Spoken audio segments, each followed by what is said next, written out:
Hello student, स्वागत है आपका हमारे नए वीडियो में। हम पढ़ रहे थी 11वीं कक्षा के जीव विज्ञान का अध्याय 14 जो कि है श्वसन और गैसों का विनिमय। हमने इसका 8 लेक्चर्स कंप्लीट कर लिया है। आज है हमारे इसका 9th पार्ट यानी कि भाग 9। तो चलिए आज की क्लास को शुरू करते हैं। सबसे पहले आता है प्रस्तुति, यानी कि आज का जो हमारा वीडियो लेक्चर है उस लेक्चर में हम कौन सा टॉपिक इस अध्याय का कवर करेंगे। आज का हमारा टॉपिक रहेगा गैसों का विसरण और आंशिक दाब के diffusion of gases and pressure gradient. Okay, partial pressure gradient. चलिए शुरू करते हैं। सबसे पहले विषय की रूपरेखा क्या है, देखिए एनसीईआरटी का यहाँ पे पिक्चर दिया गया है। मैं इसको एक्सप्लेन भी करूँगी। देखिए इस तरह से मैं आपको समझाना चाहती हूँ जैसे कि विषय की जो रूपरेखा है, ठीक है। श्वसन को अगर हम बहुत ही सरल शब्दों में समझें तो यह शरीर की ऊर्जा सप्लाई प्रणाली है।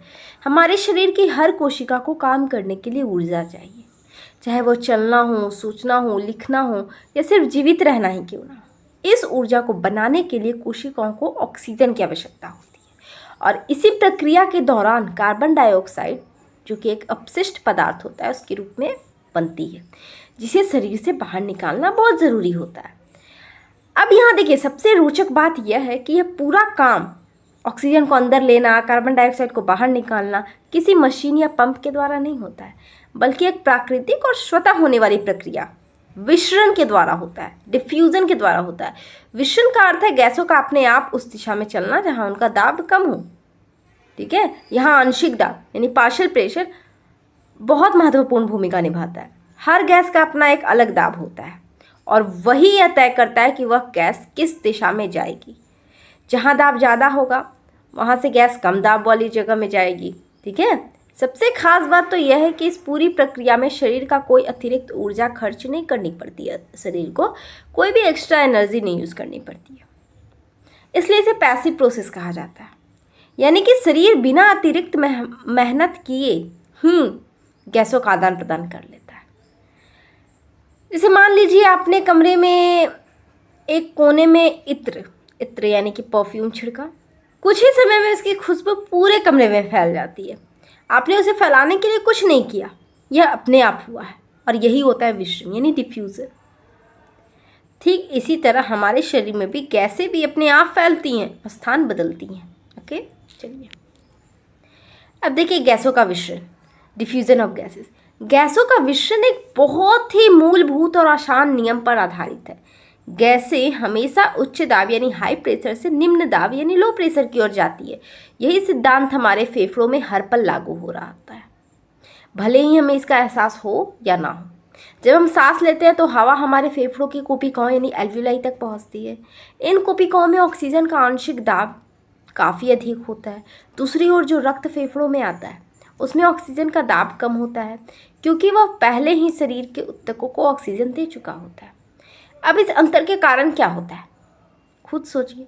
जैसे कि ऑक्सीजन स्वतः कोशिका से रक्त की ओर जाने लगती है किसी भी अतिरिक्त प्रयास के बिना, है ना।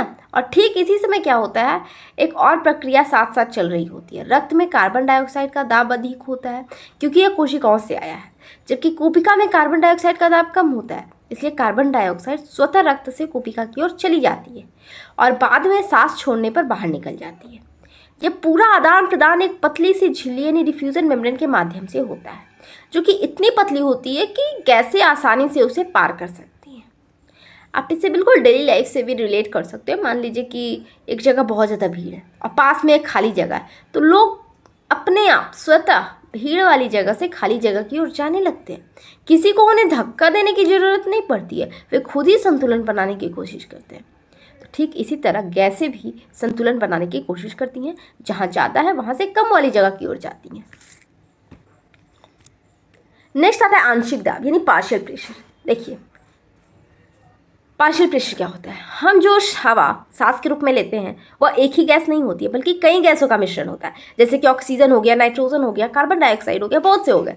अब हर गैस इस मिश्रण में अपना अपना एक अलग दबाव बनाती है और इसी को हम आंशिक दाब यानी पार्शियल प्रेशर कहते हैं। इसे थोड़ा गहराई से समझें। मान लीजिए एक कमरे में कई लोग हैं और हर व्यक्ति अपनी अपनी जगह घेरता है। अब अगर कुछ लोग ज़्यादा हैं तो उनका प्रभाव ज़्यादा होगा और जहाँ लोग कम होंगे वहाँ कम दबाव महसूस होगा। ठीक इसी तरह गैसों के मिश्रण में हर गैस अपने अनुपात के अनुसार दबाव बनाती है।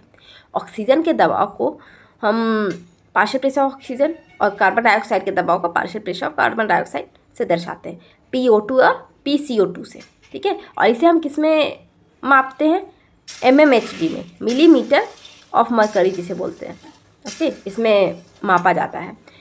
अब सबसे महत्वपूर्ण बात यह है कि यही आंशिक दाब जो होता है यह तय करता है कि गैस किस दिशा में जाएगी। गैस हमेशा उस स्थान से जहां उसका दाब अधिक है उस स्थान की ओर जाएगी जहां उसका दाब कम है, ताकि संतुलन बन सके। उदाहरण के लिए आप लीजिए, जैसे कि कूपिका होता है, एल्वियोलस। एल्वियोलस के अंदर PO2 लगभग 104 mmHg होता है और PCO2 कितना होता है, 40 mmHg। इसका मतलब है कि यहाँ ऑक्सीजन ज़्यादा दबाव में है ना, और कार्बन डाइऑक्साइड कम दबाव में है। आप इसे ऐसे भी समझ सकते हैं जैसे कि पानी होता है, पानी जो कि हमेशा ऊंचाई से नीचाई की ओर बहता है, वैसे इन गैस भी जो होते हैं वो उच्च दाब से निम्न दाब की ओर जाते हैं। यह एक प्राकृतिक नियम है जिसे कि कोई रोक भी नहीं सकता है, ओके। देखिए पिक्चर में यहाँ पे दिखाया भी गया है। चलिए नेक्स्ट आते हैं रक्त में दाब, यानी ब्लड गैस दाब। देखिए हम जैसे कि बात करते हैं उस रक्त की जो फेफड़ों तक पहुँचता है। यह रक्त शरीर के विभिन्न ऊतकों से होकर आता है जहाँ उसने ऑक्सीजन दे दी होती है और कार्बन डाइऑक्साइड को अपने साथ ले लिया होता है, इसलिए इसे हम अशुद्ध रक्त कहते हैं, ठीक है। इस समय इस रक्त में ऑक्सीजन का आंशिक दाब PO2 जो होता है काफ़ी कम होता है, लगभग 40 mmHg, और कार्बन डाइऑक्साइड का दाब जो होता है वो अधिक होता है, लगभग 45 mmHg। अब ध्यान देने वाली बात यह है कि कूपिका और रक्त के बीच दाब का अंतर मौजूद है। कूपिका में PO2 ज़्यादा है 104 और रक्त में कम है 40। अब कार्बन डाइऑक्साइड की बात करें तो उसमें ज़्यादा है 45 और कूपिका में कितना है 40। यही अंतर गैसों के विषन की शुरुआत करता है। बिना इस अंतर के गैसें एक जगह से दूसरी जगह नहीं जा पाती हैं। रक्त यहाँ एक परिवहन माध्यम, ट्रांसपोर्ट मीडियम की तरह काम करता है। यह गैसों को सिर्फ फेफड़ों तक ही नहीं बल्कि पूरे शरीर में ले जाता है। जहाँ ज़रूरत होती है वहाँ ऑक्सीजन देता है और कार्बन डाइऑक्साइड को वापस ले लेता है। जैसे कि आप समझिए कि कोई डिलीवरी वाहन है, डिलीवरी वैन, जो कि सामान को एक जगह से उठाता है दूसरी जगह पहुंचाता है। जहाँ सामान ज़्यादा होता है वहाँ से उठाकर वहाँ जहाँ ज़रूरत होती है, यानी कि जहाँ पर नहीं होता है, कम होता है, जहाँ ज़रूरत होती है वहाँ पर दे आता है, ओके। चलिए नेक्स्ट आते हैं ऑक्सीजन का विषन। ऑक्सीजन मूवमेंट किस प्रकार से होता है, यानी कि अब हम उस सबसे महत्वपूर्ण प्रक्रिया पर आते हैं, ऑक्सीजन का विषन। जैसा कि हमने देखा कूपिका में PO2 लगभग कितना है 104 mmHg, जबकि रक्त में यह केवल कितना है 40 mmHg। यह जो इतना बड़ा अंतर होता है ऑक्सीजन को कूपिका से रक्त की ओर जाने के लिए प्रेरित करता है। ऑक्सीजन इस अंतर के कारण स्वतः विसरण झिल्ली यानी डिफ्यूजन मेम्ब्रेन को पार करके रक्त में प्रवेश कर जाती है। इसमें कोई ऊर्जा खर्च नहीं होती है, इसलिए इसे पैसिव डिफ्यूजन कहा जाता है। जैसे ही ऑक्सीजन रक्त में पहुंचती है वह तुरंत हीमोग्लोबिन के साथ जुड़ जाती है और ऑक्सी हीमोग्लोबिन बनाती है। इससे रक्त जो होता है वो ऑक्सीजन युक्त हो जाता है, ऑक्सीजनेटेड हो जाता है और फिर यह पूरे शरीर में भेज दिया जाता है। यहाँ पर एक और महत्वपूर्ण बात समझने योग्य है कि ऑक्सीजन का यह प्रवाह जो होता है, फ्लो जो होता है, तब तक चलता रहता है जब तक दोनों तरफ का दाब लगभग बराबर ना हो जाए। यानी कि प्रकृति हमेशा संतुलन, इक्विलिब्रियम बनाने की कोशिश करती है। जैसे आप मान लीजिए कमरे में बहुत ज़्यादा भीड़ है और पास में एक खाली कमरा है, लोग स्वतः भीड़ वाले कमरे से खाली कमरे में जाने लगेंगे, किसी को उन्हें धक्का देने की जरूरत नहीं पड़ेगी, ठीक है।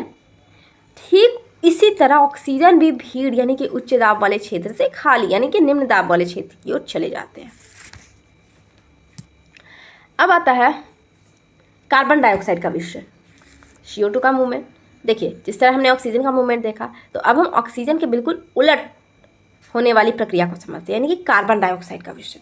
जब रक्त ऊतकों से होकर फेफड़ों तक पहुंचता है तो उसमें कार्बन डाइऑक्साइड की मात्रा जो होती है वो अधिक होती है, क्योंकि कोशिकाएं लगातार ऊर्जा बनाते समय कार्बन डाइऑक्साइड उत्पन्न करती हैं।